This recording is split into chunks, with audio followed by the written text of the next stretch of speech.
I mean, it's definitely something that I think we would all miss if it wasn't around. I mean, I can look in the backgrounds that I'm seeing right now. There's art on your wall. Maybe you woke up this morning, you listened to the radio, even if it was talk or music. I mean, we really have some of the enhancements in our lives are really due to the arts, the things that we enjoy the most. And again, if you strip those out, it's pretty bare.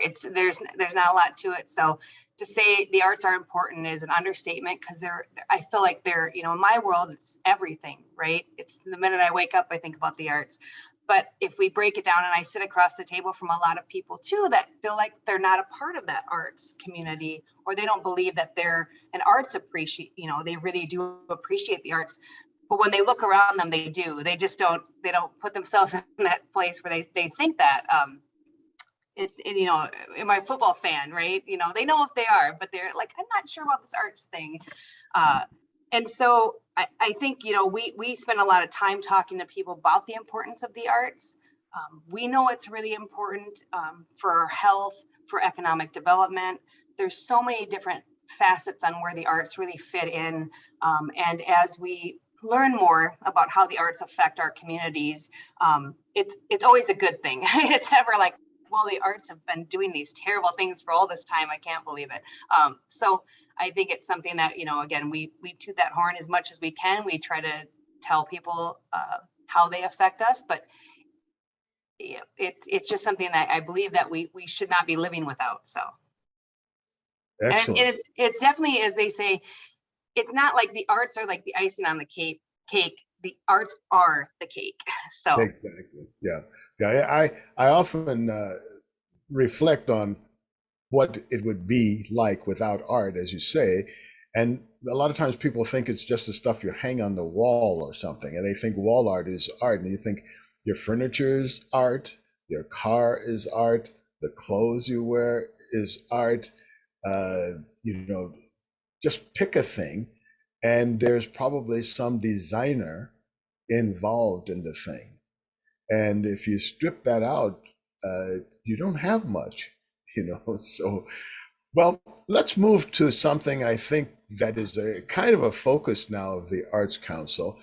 And it seems to me that you guys are focused now on helping people who are kind of getting started, don't have the foot in the in the door really, to get started, and you have some programs that are small grants programs. Let's talk a little bit about that, if you don't mind. Yeah, so leading up to the pandemic, we were kind of in a place where we're still, I was new to the role. We were kind of figuring out, like, what's the next steps for the Arts Council, and what should we be supporting, or what should our charge be for the next couple of years? Little did we know we're going to have a lot of time to think about that, because we had to shut down our doors for some of the program that we were having, where we would have a small gallery space or hosting different events to get artists together. So that gave us a lot of opportunities to have these virtual discussions with different artists in their homes, as they were kind of really dwelling on, like, what are their next steps. And a lot of the things that we were finding out from these artists and these arts organizations, specifically that artists work for, were that there are grants out there for funding for artists, but a lot of them really take a lot of capacity to write, right? And the idea that an artist— Can you expand on that a little bit when you say a lot of capacity to write?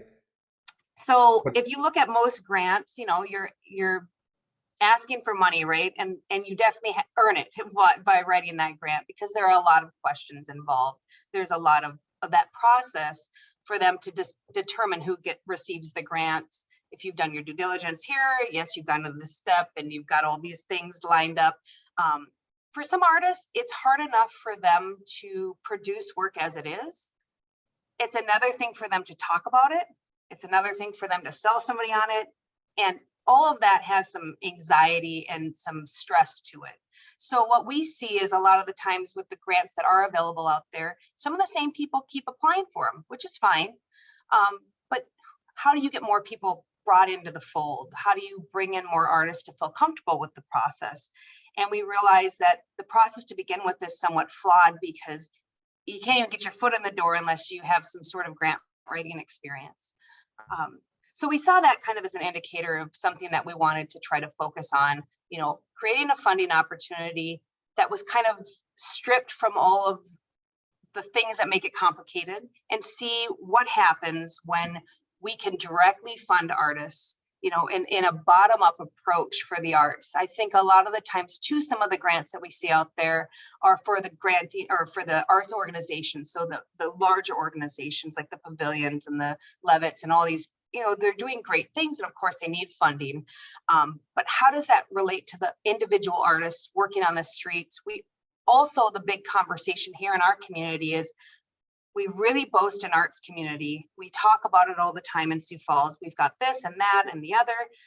But if you went to a local artist and asked them if they felt that they were supported by this community that believes they're an arts community, they would say no. They don't feel supported. And so that's a problem. We want these artists to stay around. I mean, it's great what they're doing at some of these bigger organizations because they're bringing in the arts to the community. From out of state, they're bringing in Broadway shows and bands from across, you know, and it's great because we all, as an entertainment value, we want to see that. But how do you then translate that into supporting the local arts community? And it's a far reach, right? That's like way up here and they're down here.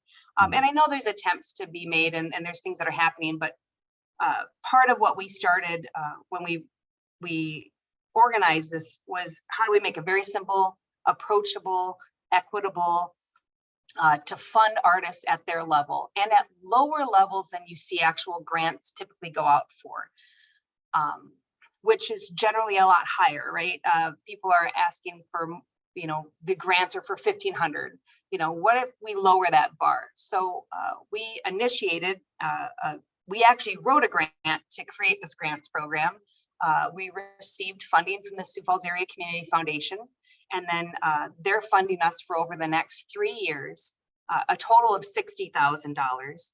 But within that, like the first year, we're using $15,000 of that 60 to fund between $250 and $500 pots of money for individual artists.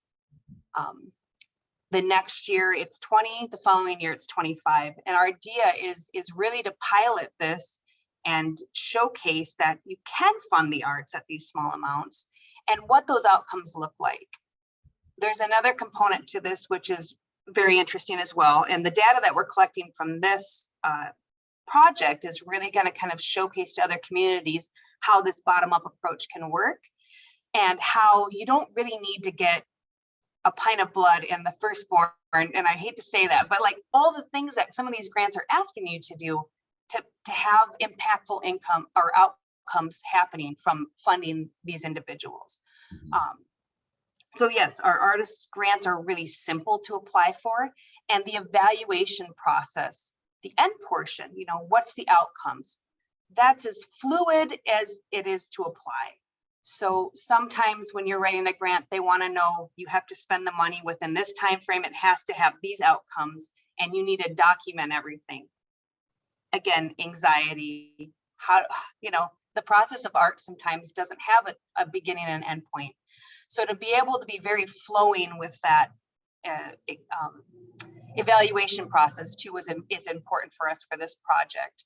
And I think, you know, overall, I kind of looked at it that there's a backwards approach to this too, with how we're doing this. A lot of the times as art administrators, we look at creating these processes so that overall it's much easier for us, you know, to evaluate, to figure this out, for the jury to go through the process. And Lawrence was on the jury for the first arts grants that we did give out the first quarter. So he would know, you know, it's not an easy process when we make it so open the way we did. But the importance of that is that it puts the onus on us that it has to be difficult for us and less difficult for the artist to receive the funding. Which is great because, I mean, it gives me job security, right? I'm going to have a job forever as long as I'm doing these grants because it's a lot of work, but it's switching the roles and it's really putting them in charge and kind of like, this is what you can put on the grant. I don't need to see all of these things. And, you know, we can kind of talk a little bit back and forth, Lawrence, about the first round that we've received. But overall, the first introduction to this grant that we had brought to the community was just an online. So a Facebook post and an email blast. And we received within the month span that the application was over 89 applications total, which was incredible to see. And artists asking for things across the board. And again, we were just threw one email out, and to have that much response.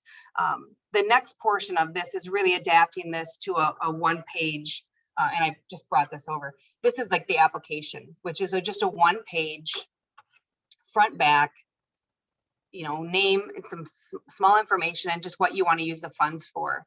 And our next part of this is getting out to the community as it gets warmer, because in South Dakota we're all been bundled up for like the last couple of months, and really pounding the pavement.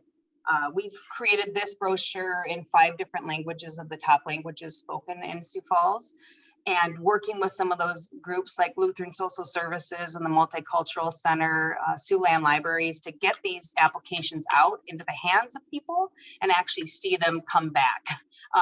We also are stapling to this application a business reply letter or envelope, so that they can just stick that right into the envelope, pop it right in the mail. They never have to buy a stamp or an envelope. Again, part of this is creating that access point, and there's many ways to do that.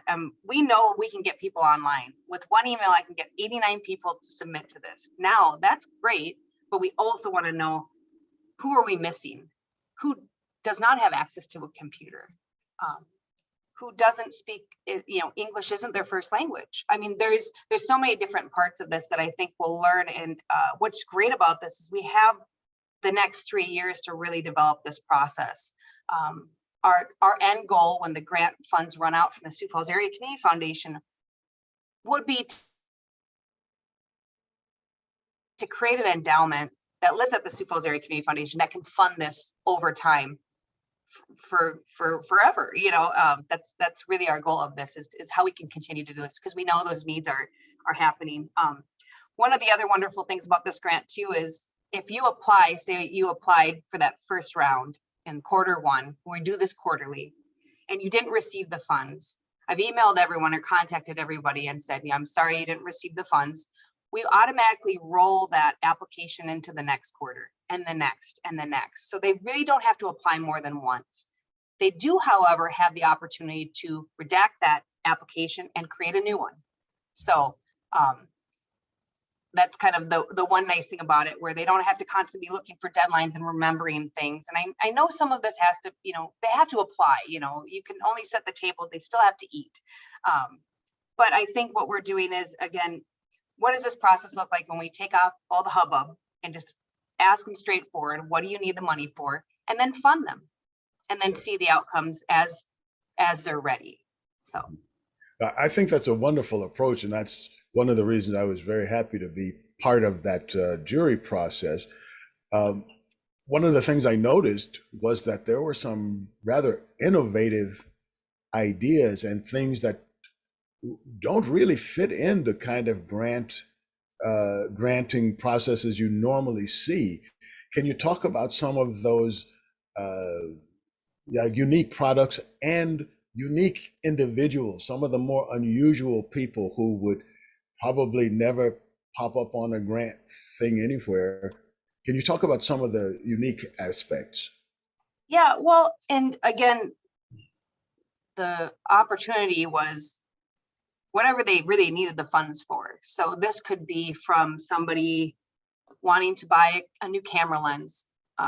We had some people asking for, equipment, which was a great ask, because we know that those funds will go to something and then that'll live on. They can continue to use that. Some were just based on material. I need materials to create this piece of work that I want to do this exhibit for. Some were classes. I want to take a class. I want to learn Illustrator, some capacity building things that they can use continuously. And some of it was, I need supplemental income because I want to take a week off of work and finish this play I've been working on. I mean, those things are really interesting. And I can't speak to one individual one. As 89 applications went through, Lawrence, I did leave it up to the jury. We did have a panel of 3 jury members go through all the applications. and I'll let you speak to that if you saw one particularly, but I will say out of all of them, not one wasn't deserving. Yes. Everybody had in their own what they needed for. So it was really great to see that. And then, to shoot back to Lawrence, the difficulty of going through 89 applications and putting that on a scale where they sit. The ones that typically rose up to the top for this particular first round were ones, and I don't want to speak for the whole group, but generally were ones that had a larger net that was cast after the grant was fulfilled. So maybe this person was working with high-risk students to create art, to do an art show. And they had typically purchased all the materials out of their own pocket in the past. And this was an opportunity for them to take a break from having to pay for everything, which was, great to be able to fund something like that. All the way to, I think there was one artist that was funded that was creating traditional Native American dresses for a high school group that was graduating at their local high school, which is incredible. I mean, a lot of these were very selfless. Another one that I want to speak to is an artist that is going to create a cohort of other artists. And what they want to do is come together and decide, like, we need to speak to the business community about how to treat artists or what they should be, what their value is and how they should get paid. And they're going to create a brochure that can be handed out to other artists so that when they're going to a business and the business is saying, well, if you hang your artwork here, you can get exposure, how to have that conversation and how to really present it as a business opportunity for them as well as the business versus you just get free artwork on your wall. And I guess I could sell something potentially to just kind of give more agency to artists. Those are the ones that did receive funding. And out of the 89, we selected 8 of them. I was impressed at the age range that, can you talk a little bit about that you saw? Yeah, well, we are not asking for demographics. There was no limit, no skill level or anything that had come to the table. One of the youngest applicants was asking for funding. She and her friend like to do performances. And so they wanted to have a choreographer come in and teach them a dance and create costumes and do a small performance. So it was whatever you can imagine these fundings would go for. Kind of those were the ideas that were coming up. What's wonderful about this is this gives us an opportunity to really shed light on what are the needs in our community for funding and what those different things look like. Because some of those definitely look like community grants, just smaller ones. And some of them really look like a lot of fun, right? They're just people wanting to have fun. And there was no restriction on it. So I couldn't tell you who the oldest person was applying for it, but the youngest that was their ask. And it was, again, they'll have the opportunity to get those funds down the road as we revolve their grant through the process. But that was, I mean, as far as the youngest person, that's what we had. Well, what was interesting too, that you kind of alluded to, was that it exposed some areas for granting that you don't normally see targeted for granting. Ideas that people have, things that people want to do that involve the arts, but there are very few, if any, grants that point those things out and underline them and say, oh, we're looking to fund,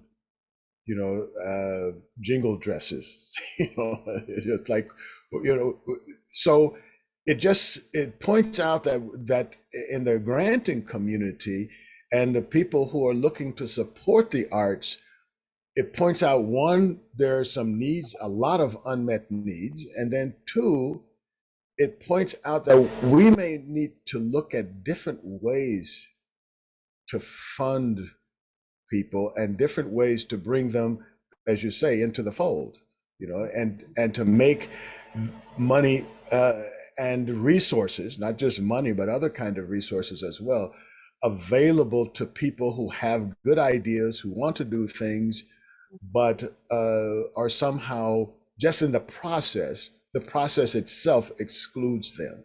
Can you talk a little bit to that?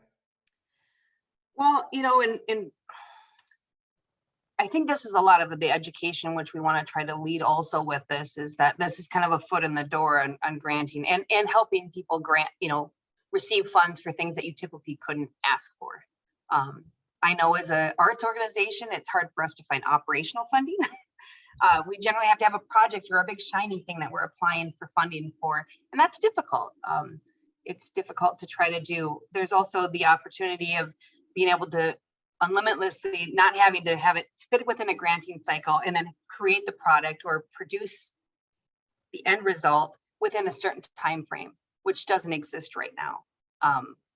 And rightfully so. Some of the state funding that we do see go out, they have a lot of restrictions because it is state funding, and so to have a really loose process like ours is a blessing, right? It's a blessing for us, and we want to kind of share that to the artists. I think there's potential too with working with our partners like the Sioux Falls Area Community Foundation, working with the South Dakota Arts Council, working with other arts councils, is to showcase this process in such a way and share with them what our experiences are, and really kind of pushing the envelope on how we look at grants as a whole, as a community. Another part of this is we do also want to educate our artists that are receiving those grants or aren't receiving them. Maybe someone goes through the process and they're into year 3 and they still haven't received their grant. There's opportunities to intercept those artists and to really communicate with them about the education process of writing a grant. Maybe there's ways that we can introduce them, because again, the Arts Council, we're not the ones jurying it. So we kind of have a bit of a hands off, and we can kind of help curate those artists to give them the confidence to step up or to say, maybe articulate your ask a little bit better. Lawrence had hit this on the head during the process of the jurying, was that there was one grant application that had 2 sentences. They received funding because they had 2 sentences, and everything was in that 2 sentences. Versus some of the grants you see out there, it's just like kind of a lot of filler words and things that we see that look good on paper, but what does it mean? So we want to help educate those artists too, to just kind of, what do you need this for, and to be clear about those asks. Again, the typical granting process hasn't like educated our artists to do those things, because they're like, oh, if I got 500 words I got to fill in, here you have this much room, and working with those artists to educate them on that process. Again, not all grants are like our grants, but we can intercept some of those artists and then also help them build up their knowledge in grant writing, and so that they will be eligible to start applying for some of these other grants too. Mm-hmm. Well, I want to open it up to our audience. I'm sure that they're bubbling and boiling to ask questions. So we'll open it up and see what kind of questions they would like. I have more questions, but anybody else? Our esteemed panel, any questions you have for Kellen?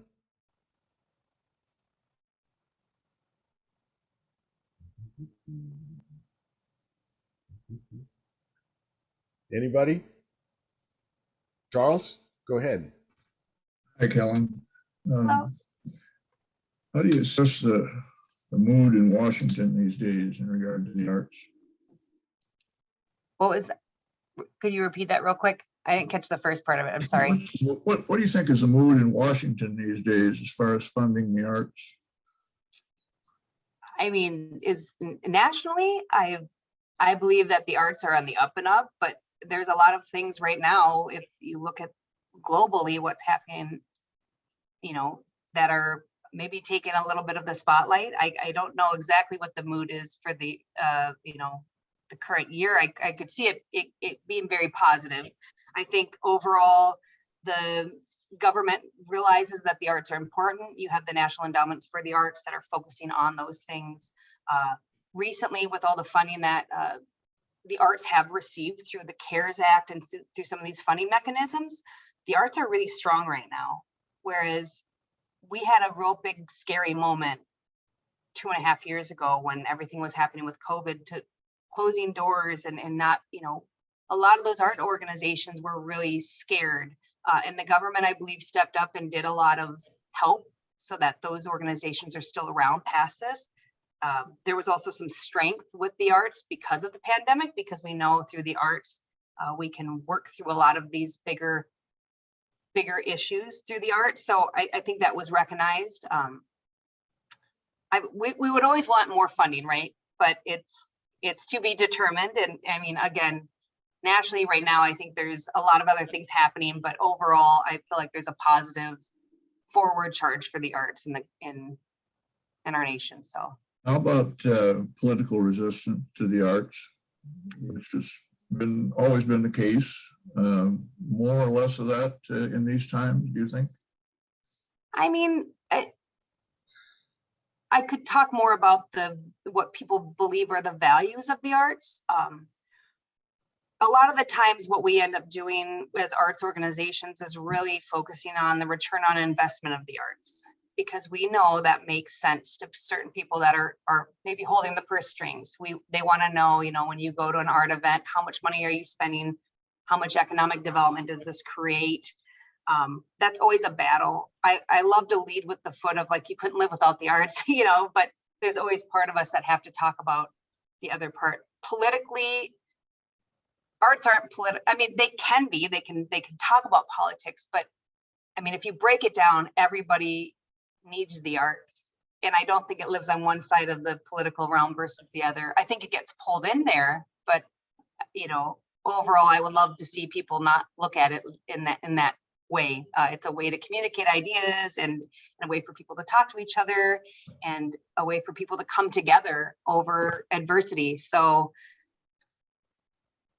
I would say typically even the people who are against the arts or using the arts, they just don't get what the arts are. And I think it's kind of like science has that same problem. It's like people are anti-science because mostly they don't understand science, and often they figure it's something that works against me, but I don't understand it, and it's scary.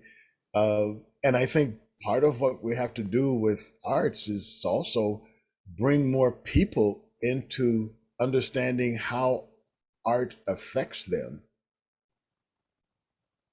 Well, of course, there's also quite a bit of resistance from people who are offended by some artistic expression, controversial art.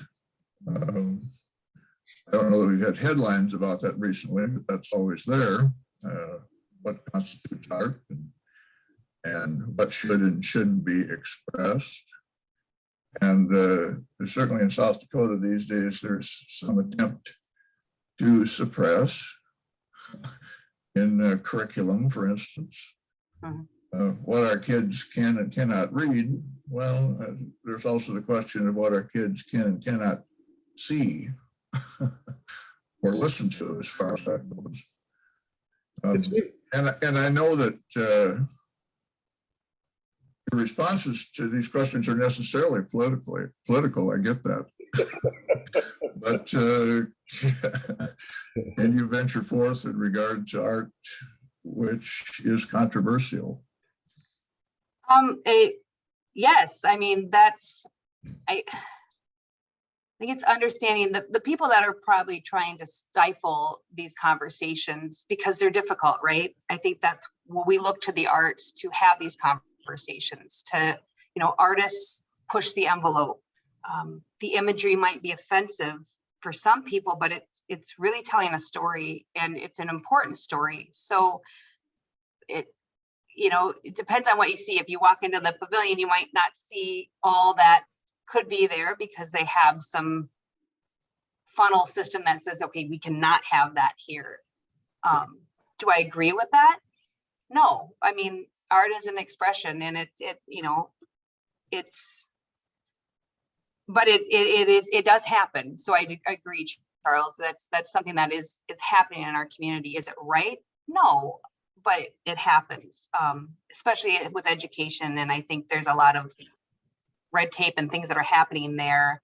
And I think that's something the arts have always really dealt with over time, is pushing the envelope. We were just talking about Salvador Dali before this started, and talk about artists that were really at the time pushing some of those envelopes. But it happens to this day, and whether this artist is well known or starting off, I mean, a lot of them are asked to quiet their voice sometimes, or to subdue it a little bit so it's a little more approachable. And a lot of artists won't do that. They just say, this is my work and I stand by it, and this is what you get, which I admire. I think that's great, but I think that's an ongoing conversation we'll always have, because again, it's so subjective sometimes of what is art. And it means something different to everybody, where something could be beautiful for somebody and another thing could be triggering for somebody. And those are words and things that we're learning about today, and what that means. So I think it's a great conversation and an ongoing one. I wish I could say it doesn't happen, but I know it does. So. Lee, you look like you're ready to say Yeah. something. She just said something, and I have been thinking about wanting to say this, but there again, I think education of arts as part of us as human beings that people don't understand. And I liked or agreed with your statement that I might look at something completely, well, we all do. We all have our different viewpoints of the same vision. We think it's the same and we react differently, but it is part of our brain. It is part of our humanity. We are, as humans, it's denying it is not the answer. But to educate, and I call it an appreciation. Maybe some don't appreciate it, but you still can learn about it. And I was just thinking of all of the things that you have done for the art in South Dakota. Hats off to you. Wow. And I think that was what surprised me, because people said, well, what do they have in Sioux Falls? And I was astounded. I said, they have such a wonderful, full art in their whole community. So I want to say hats off to you. Well, I will say I cannot take maybe very little credit for what's happened before me, but I think the community does understand the importance of the arts. But again, if you go down to the bottom level, a lot of those individual artists that we are thriving off of, that we want to have stay here, still don't feel that love, what you're talking about. And so it's part of our duty is, our role in the Arts Council is to really figure out how to keep these artists here, because a lot of them are moving for some political reasons. For some, it's because they can't make a living wage. I mean, you can work at McDonald's and make $21, but you can't sell a $500 painting. It's very difficult when you start looking at these things. So how do we create a community that is really honestly supporting on all levels? But I think there was a lot of work done before I ever was even born that made this community the great way what it is today. And I think that exists in other, if you look at Brookings and Rapid and some of these other places, they're doing really great things too, which it's really encouraging to see our state really step up with the arts. I'd like to go back to something Charles brought up and explore, and maybe this is a toss back to Charles about his ideas about how art is used to control people, but also the controlling of the arts is often kind of a power play. It's like make the world in my image. So you have a few people who feel like it's almost their right to like determine what is art. I mean, if you go back to when we take art appreciation courses and when we look at the art that has come forth, my observation from my first art appreciation course was that all these, most, not all, but many of those people were just lapdogs for the rich. You know, there's like somebody wanted those people to be on my property so I could sort of parade them like my new poodle. You know, it's just like, look what they can do, and watch them perform this music trick, you know, and you need to come to my party. And if you want to be on the in crowd and see my poodle, then, you know, you have to be friends with me, you know. And when I fast forward, I see a lot of the same thing happening where people like this, and that's why I'm so impressed with the approach of like, let's find some other people who are trying to contribute something in the arts and give them a chance to to express an idea or express an idea in a different way. Art and power. Yeah, and just to the point of having, you know, people want to make a living, right? I think some artists are doing things that they don't necessarily want to have to do because they want to be able to create things. So they do commissions and portraits of people's kids. And I mean, it is what it is, and they enjoy the practice, but given the opportunity to just do stuff on their own without a monetary outcome is kind of where they want to be at. I know more artists that struggle selling their work because it's more about the process for them and getting something out there. Like if they didn't get it out of them, they would die. They couldn't live without creating. So there's part of that, it's survival of the craft of having to make things work so you can do the things you love. I think we all struggle with that sometimes. But you know, if we can showcase that there's different ways to do this, I think that's part of this, what we're trying to expand on, and also showing, and I sit down across the table with a lot of business owners from, you know, different doctors' offices to, you know, the city, of just finding what is a really equitable way to present artwork in your space that actually benefits the artist, not just gives you free artwork. And we lead with you pay an artist to hang their work in your space, which is like a foreign language here because everybody has been getting it for free for such a long time. But until they're educated and they know that this is what's appropriate, they're going to keep doing what they've been doing. We also, you know, you can go to any coffee shop here in Sioux Falls and you can see artwork on the wall and everybody's doing it, but they've not put that into the place of their budget of, just like I buy the coffee beans, very high-end coffee beans, I also pay the artist to show their work. It should kind of come hand in hand. So I think we're trying to shift the narrative to give the artists more agency and more power. So they don't have to keep doing those things, Lawrence, you know, but I'm sure those will always exist, you know, and parading artists around like, look what I got them to do, or I've got this. I don't know if you'll get away from that, but again, we can give them more agency and more power. That seems to be, you know, the idea of just putting it into the coffee shop on the blank wall. That's always felt to me as a low ramp.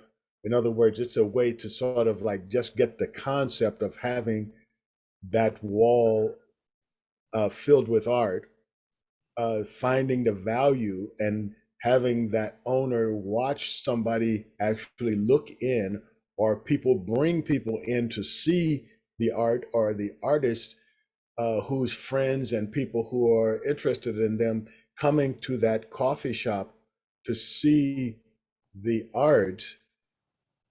That took some, you know, sort of getting used to and a way to do it. And one of the things I think that we can do, not only as artists, and certainly we should be on the forefront, but also as just citizens, is compliment the owner or someone in there about the art, to say that we appreciate the art. So when the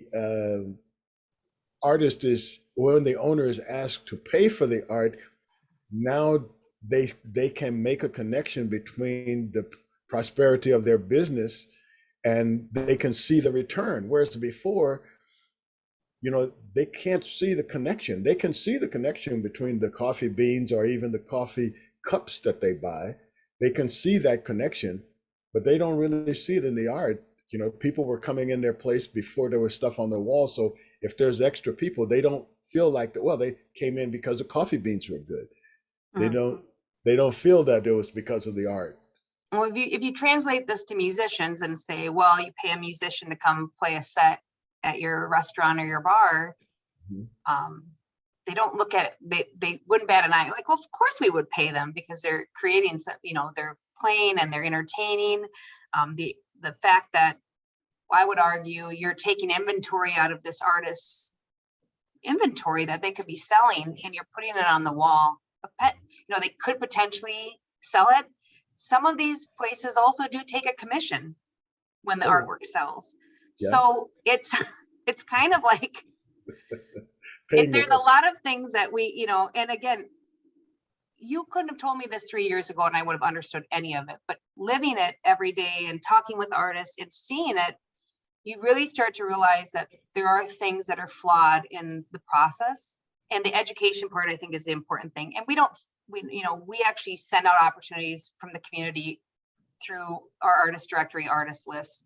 So maybe a Vera, the hospital, say, you know, we have this opportunity. I definitely lead with the foot of, you could create a budget for this, you know, so, you know, giving them some options on how to make this equitable for the artist.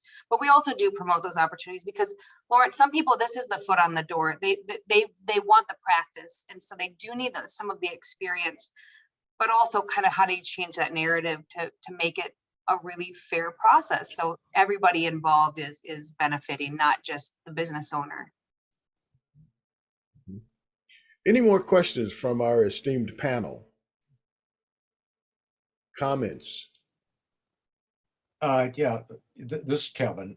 If I could get back a little bit to what Chuck said, I'm wondering, and I express some ignorance here, what your relationship is, artists, current art funding, with the South Dakota legislature and the South Dakota governor, how important those folks are to what you're trying to do and what artists are trying to do across the state, and what the mood is out in Pierre towards the arts, if you have a thought on that. So if he was here, I would shoot this to Jim Spears, who's works with the arts advocacy group, Art South Dakota. They are really the ones that we let take the lead on all of those things that are happening in Pierre, that are happening statewide, because they've got a much better viewpoint of what's going on. Here locally, we work directly with the mayor quite a bit on other city projects, so I could speak to some of that, what's happening here directly in Sioux Falls, but statewide, I just don't have enough capacity of experience or knowledge in that to really speak to that. We'll have to get Jim in on this because I agree he would have a lot of insight. Can you talk a little bit about yeah. Could you talk a little bit about the local, the work with the city as far as arts are concerned? Yes, so one of the projects that we do, the Sioux Falls Arts Council annually creates a work plan with the city. So we do receive some funding to implement some projects and programs here in Sioux Falls. Annually, we do twice a year, we'll have a gallery in City Hall. So we put artwork on the wall in City Hall, and those artists do get paid to show their work there. So 4 artists are selected, and we do that every 6 months. So that's a rotating gallery.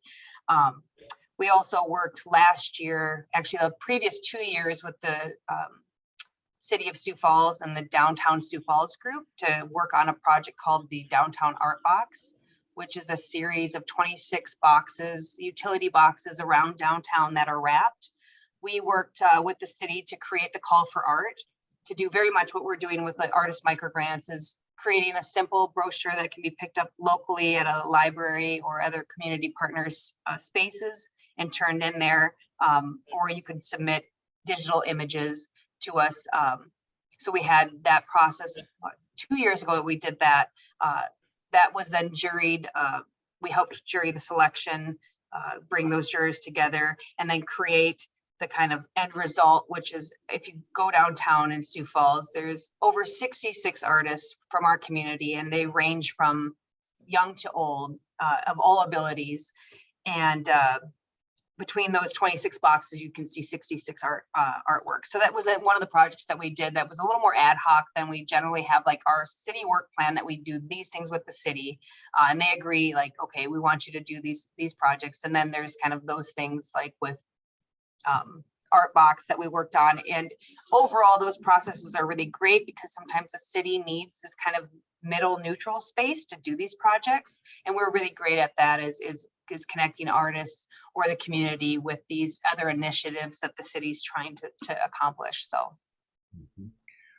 I would like to know from you, what are the kinds of things that ordinary citizens might do to enhance the appreciation of artists in general and local artists in particular? You know, I'm not sure where everyone's at in your communities that you're at, but I would say purchase artwork, go to shows, show up, contribute in those ways. I mean, an audience is just as important as it is to see an entertainer up there. It's important to see people in the audience supporting that effort. And, you know, buy the book from the local author, attend the book festivals.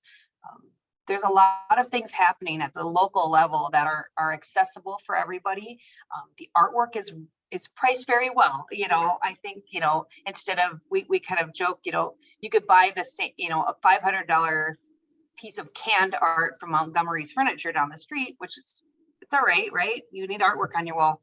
Go down to the local art festival and purchase a more custom piece, meet the artist that created.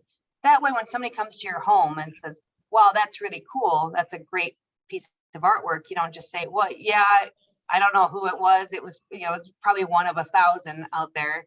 You have something, a unique story, and you're supporting the local community and the local economy. So that'd be my big ask, you know, Okay. if everyone does that. I think that would start shifting some of these. And I believe a lot of people currently are, but also looking at those purchases as being really important and realizing that you play a big role in that artist's livelihood. I'm going to turn it now to the audience and ask, are there some things, I know that there are at least a few artists in this group. Are there things that you think that the community could do to enhance appreciation of the arts and to support local artists? What kinds of things do you think could be done?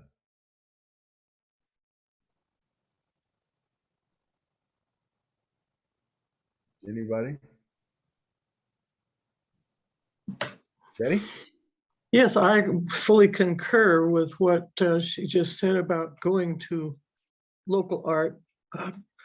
It's almost a given expectation if one of your art friends is having a reception somewhere for their newly hung show or the one that's coming down, that there won't be many people show up. It's not necessarily true. I think it's gotten better, but that means a lot when you have your work that you have worked hard to produce, worked hard to collect together and label and price and hang, and someone's given you space, whether it's the museum or the galleries at the university and presentation or the ARC. Good grief, if nothing else, it's a free bite of lunch while you go there and mingle with the artists, because the artists are the ones who show up for the receptions, in my experience, because we know what it's about to some extent.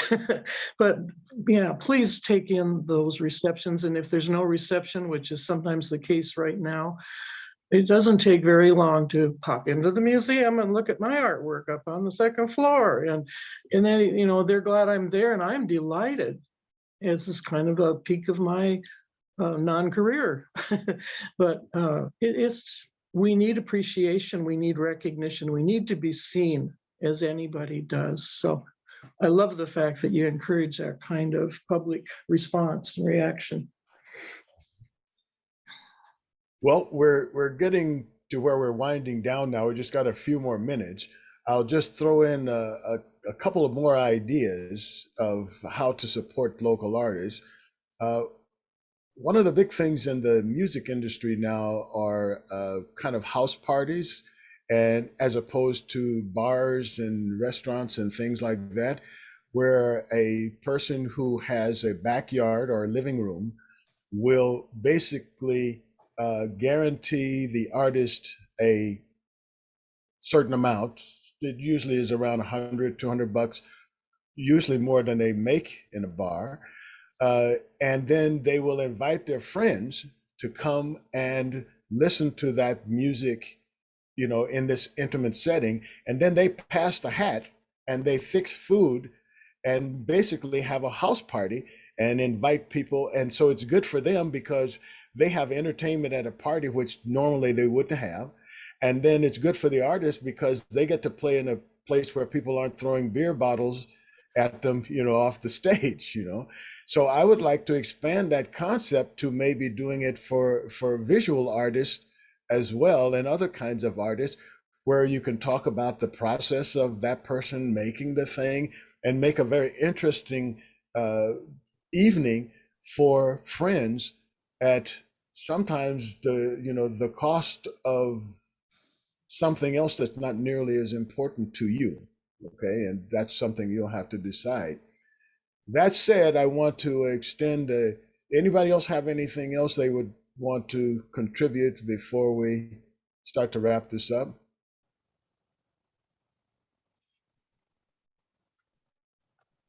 Hearing none. Thank you very much, Kellen, for coming and visiting with us and to share the experiences and the kind of things that you're trying to do. I hope this will give some other people ideas about things they could do. Anything that any parting thoughts that you would have for our esteemed audience here?